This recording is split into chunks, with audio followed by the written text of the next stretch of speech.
ನಮಸ್ಕಾರ, ಲೋಕಾಯುಕ್ತ ದಾಳಿ ಟಿವಿಗೆ ಸ್ವಾಗತ. ನಂದಿ ಗ್ರಾಮದ ಹಿಂದೂ ಜನ ನನ್ನನ್ನ ಮತ್ತೆ ಗೆಲ್ಲಿಸಿದ್ದಾರೆ. ಇಲ್ಲಿನ ಇಡೀ ಮುಸ್ಲಿಂ ಮತಗಳು ಟಿಎಂಸಿಗೆ ಹೋದವು.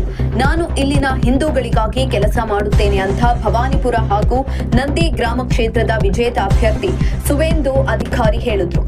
ಎರಡೂ ಕ್ಷೇತ್ರಗಳಲ್ಲಿ ಭರ್ಜರಿ ಗೆಲುವು ಸಾಧಿಸಿದ ಬಳಿಕ ಮಾಧ್ಯಮಗಳೊಂದಿಗೆ ಮಾತನಾಡಿದ ಅವರು, ಭಾರೀ ಮತಗಳ ಅಂತರದಿಂದ ಚುನಾವಣೆಯಲ್ಲಿ ಗೆದ್ದಿದ್ದೇನೆ. ನಂದಿ ಗ್ರಾಮದ ಹಿಂದೂ ಜನ ನನ್ನನ್ನ ಗೆಲ್ಲಿಸಿದ್ದಾರೆ.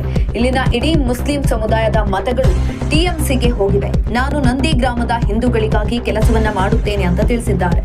ಇನ್ನು 24 ಗಂಟೆಗಳಲ್ಲಿ ಟಿಎಂಸಿ ಸರ್ವನಾಶ ಆಗುತ್ತದೆ. ಈ ಭ್ರಷ್ಟ ಕುಟುಂಬ ಆಧಾರಿತ ಪಕ್ಷಕ್ಕೆ ಯಾವುದೇ ಸಿದ್ಧಾಂತವಿಲ್ಲ.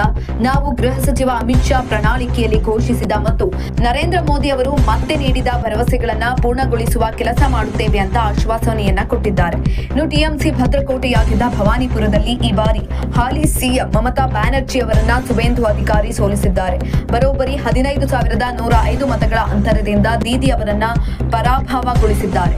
ಬಿಜೆಪಿ ಅಭ್ಯರ್ಥಿ ಸುವೇಂದು ಅಧಿಕಾರಿ 73,917 ಮತಗಳನ್ನ ಪಡೆದರೆ ಮಮತಾ ಬ್ಯಾನರ್ಜಿ 58,812 ಮತಗಳನ್ನ ಪಡೆದುಕೊಂಡಿದ್ದಾರೆ.